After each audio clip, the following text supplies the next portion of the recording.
If you have ever done everything you were supposed to do, prayed, believed, followed every rule, and still felt nothing in return, what this woman experienced after her heart stopped will show you something about that silence that no one has told you. I never believed I would find something worse than death. What I'm about to tell you is not a dream. It is not a hallucination from the medication. It is not the invention of a woman desperate for attention or comfort. It is something that really happened to me. Something that changed everything I thought I knew about God, about death, and about the silence I had been carrying inside me for years. My name is Angie, and on January 8th, 1991, I took enough pills to stop my own heart. But the thing I need you to understand, the thing that matters most before anything else, is that when my heart stopped, I did not find peace. I did not find darkness or rest. I found something else entirely, something gray, something populated, and something that looked disturbingly familiar. What I found is what this story is about. And I promise you, by the time we reach it, you will not look at your own silence the same way again. If you had met me before that January, you would not have seen what was wrong. I was 27 years old. I lived in Utah with my husband and our 2 young children. I was a member of the LDS Church. I attended. I prayed. I followed the teachings I had been raised in because I genuinely believed that faithfulness produced something, a feeling, a presence, a sense of being held. I had been told that if I did the things I was supposed to do, God would be close. So I did them. All of them. I tried to be a good wife, a good mother, a good member of my community. I kept my home, raised my children, showed up where I was supposed to show up, and I waited quietly for something to feel real. It never did. That is the part that does not fit easily into any explanation I have been given. I was not a skeptic. I was not running from God. I was running toward Him, following every road I had been handed and arriving at the same empty place. The silence was not dramatic. It was not thunderous. It was just absent. The way a room feels absent when someone you expected to be there isn't. That kind of quiet has weight, and over time, that weight built. Have you ever stopped to think about what it costs to keep performing faithfulness when nothing underneath it feels real? Take this truth with you. Performing faithfulness and feeling contact are not the same thing, and confusing them is the beginning of a very specific kind of suffering.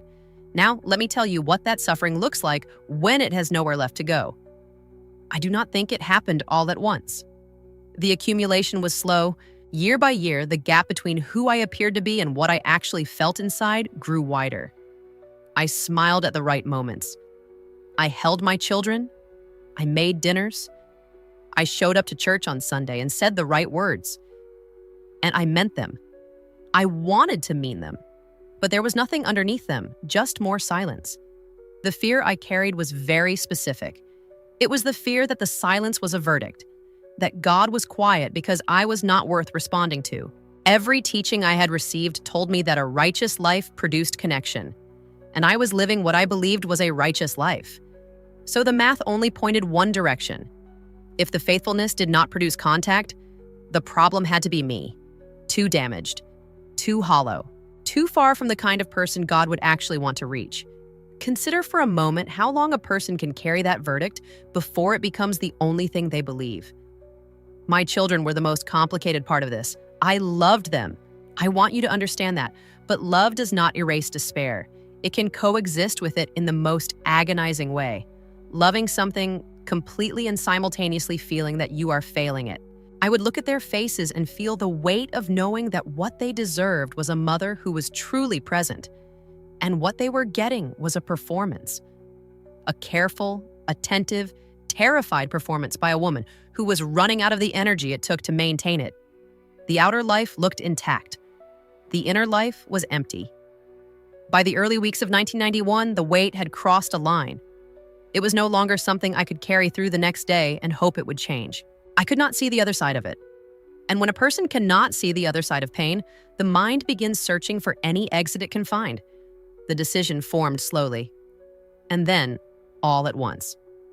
It arose without anger or high drama, driven instead by a quiet, exhausted logic that said, "This is the only door I can find."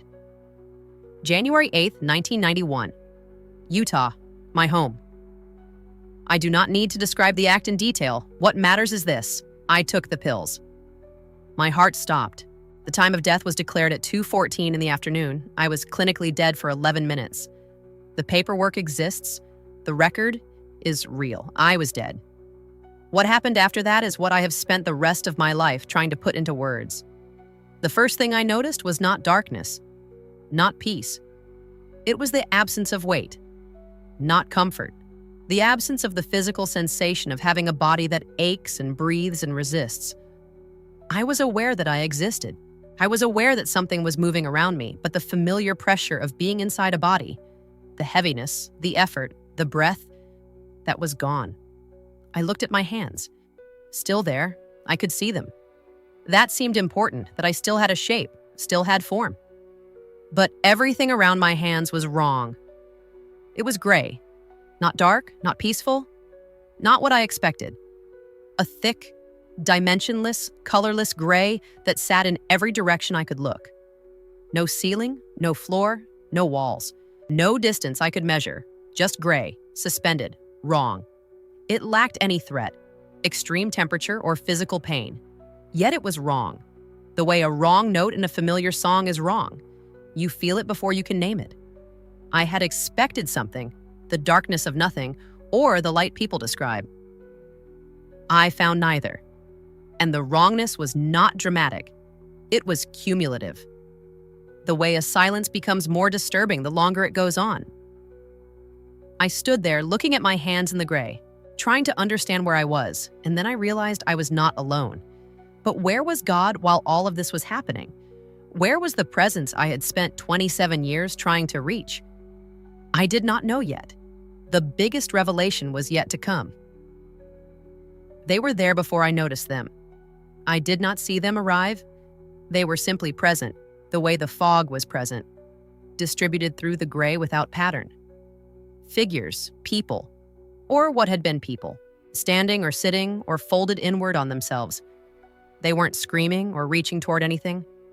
They were simply there, sealed inside themselves, turned inward in a way that made contact feel impossible. I tried. I moved toward the closest figure and spoke. Nothing. Not hostility, not a flinch. Nothing. The way you might speak to someone who can no longer receive. I tried with another, then another. The same. An absolute unbreachable inwardness, present and completely absent at the same time. But the true shock was still waiting for me. It was when I really looked at them, not at their faces, but at their posture, at the specific shape their bodies made in the gray, that the recognition hit me. I knew this. I had worn this. The sealed-off quality. The inability to let anything in or reach anything out. The being in a room without being in the room. I had lived in this state while alive, while making dinners, while holding my children, while saying prayers in a church pew and feeling nothing. And what I was looking at in the gray was that state made visible, made spatial, made the only thing left. These were souls who had died the same way I had died. That became clear without anyone telling me. They had arrived here, in this suspension between what had been and whatever came next, and they had continued in the interior state they left with. Disconnection carried forward, intact, past the threshold. The dark waiting room. That is what I would later call it.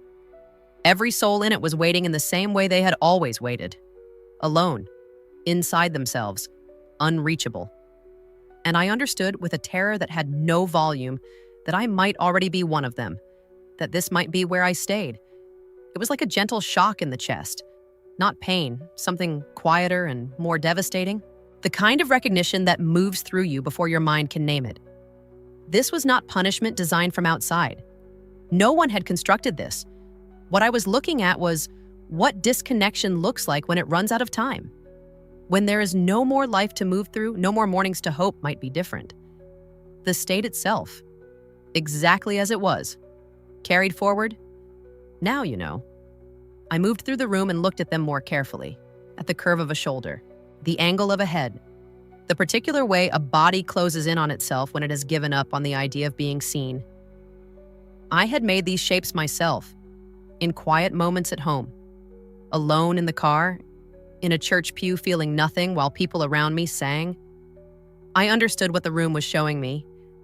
This wasn't some imposed punishment or divine retribution. It was simply what disconnection looks like when it runs its full course. And I began to understand something that had no frame for it yet, that the room was not God's silence. It was theirs. It was mine. And in that moment, I understood there was something I needed to hear. Something that would reframe every year of silence I had carried. It was already moving toward me. I do not know how long I stood there before the light appeared, but the light came. It didn't arrive with a sudden, dramatic flash. Instead, it grew in the fog the way warmth grows before you can name the source. The quality of the gray beginning to change, something approaching from a direction I could not point to. There was no blinding spotlight or sudden flash, just a presence that preceded itself. Something moving through the fog that was, in every way I could feel, the opposite of the fog. The warmth against the gray, the contact against the sealed off. I should have been afraid. Every expectation I had carried about death, about judgment, about what happened to someone who did what I had done, all of it said I should have been terrified. I was not. The fear I had carried my entire life about being seen by God and found insufficient. That fear should have peaked in this moment. Instead, something else happened. The light arrived. And with it, a certainty I did not manufacture. A recognition I did not choose. I knew who this was. I knew without needing to be told, without a name being spoken. The presence that stood in the gray with me was the one I had been praying toward for years, the one whose silence I had interpreted as rejection, whose absence I had taken as verdict. And he was here, in this gray, suspended limbo, here with me. I waited for the condemnation. It did not come. What came instead was a communication, not spoken in words the way words work in air, but delivered with a precision more exact than language. A question first. Do you see what brought them here? And I did. In an instant. Not rules broken, not sins accumulated, not a list of failings checked against a standard they had failed to meet. What brought them here was the disconnection. The sealed-off interior, the decision, made in suffering, made over years, made without ever naming it as a decision, to stop believing that contact was possible. With God, with other people, with the life they were living, the disconnection was the wound, and they had carried it out of the world with them. Then the presence said something that collapsed me. That was never my silence, that was yours. Not as accusation, not as correction delivered with anger, as the simplest possible statement of fact, the kind that rearranges everything the moment you hear it. My breath caught in my throat. It wasn't fear, but a sudden, overwhelming clarity. The kind of deep understanding that completely shatters the walls you've built around yourself. The silence I had interpreted as rejection, the emptiness I had taken as proof of my unworthiness, the gap between me and God that I had spent 27 years assuming was evidence of something fundamentally wrong with me. It had never been his silence. It had been mine. My decision, made in fear, made in shame, made before I even knew I was making it, to keep my interior sealed off from the very contact I was desperate for.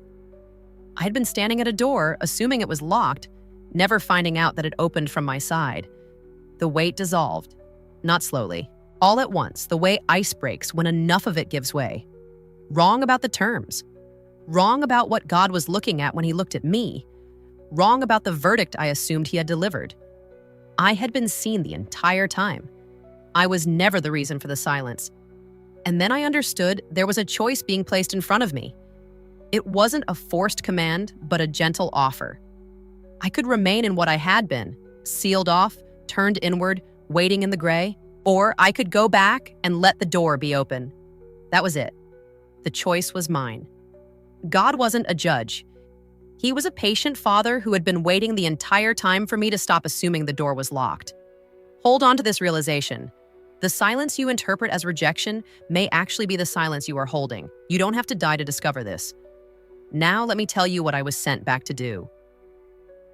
I knew, without being told, that I was not staying. No drama. No negotiation. What I had seen, the room, the souls, the reframe, it was not given to me to keep. It was given to me to carry back. Not because the act did not matter, but because the account existed now, and it needed to go somewhere. It could do something. There were people sitting in the exact interior state I had lived in, sealed off, performing faithfulness without feeling contact, carrying the same verdict about themselves that I had carried. And I had been shown something about that verdict that they needed to hear. The weight of going back was not comfort. It meant returning to a body that had been through trauma, to a life that had not changed, to children who would need an explanation I did not yet have. But the choice was clear. I chose it. The return was violent in the most ordinary way. One moment, I was in the gray. The next, I was in a body that hurt, under lights that were too bright, in a room that smelled of antiseptic and urgency. The sounds arrived before anything else made sense. The hum of machines, the cadence of medical voices, the pressure of tubes doing things my body had stopped doing on its own.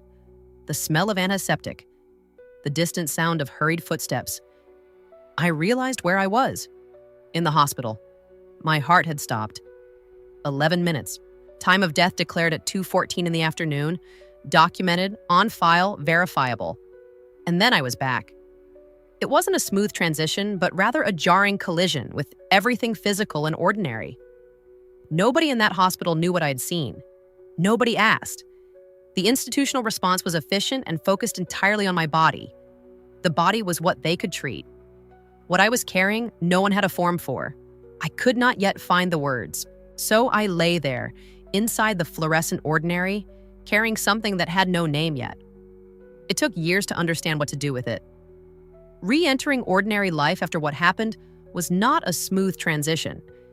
There is no manual for returning from a place like that. The dark waiting room stayed with me, not as trauma, but as testimony.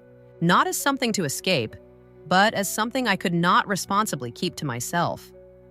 I had been shown what interior disconnection looks like when it runs its full course. I had been given a specific reframe, the one about whose silence it actually was. And there were people walking around in that same sealed-off state, performing faithfulness, assuming the silence was a verdict, waiting for contact that was always available and somehow never arriving. In 1995, I published Beyond the Darkness with Simon & Schuster. That decision was not comfortable. Sharing what had happened meant attaching my name to an account that most people would find difficult to believe. But the directive was clear. What I had been shown was not for me alone. The mission is not grand. It is not institutional. It is simply this: if you are sitting somewhere in the sealed-off interior, performing the expected behaviors and feeling nothing, waiting for contact that has not arrived, I need you to hear what I was told in the gray. The silence was never the verdict. The door opens from your side, and the one on the other side of it is not a judge with a record of your failures.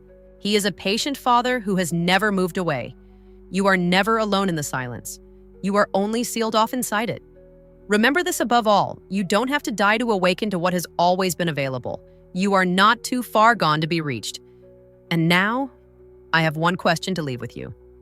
If the silence you have been living in was never the verdict, if the door was never locked from the outside, what have you been waiting for?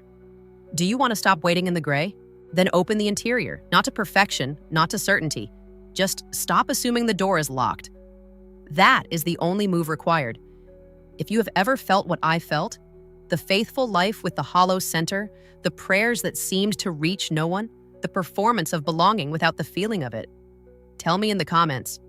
Share which moment in this account landed hardest for you. The dark waiting room, the souls, what Jesus said in the gray, the return. I want to know what this opened in you. You don't have to die to discover that the door was never locked. If this story touched your heart, please share it, leave a comment. And if you are not yet part of this community, subscribe now for more stories that can change your life. Then you will know the truth, and the truth will set you free. John 8:32. God bless you.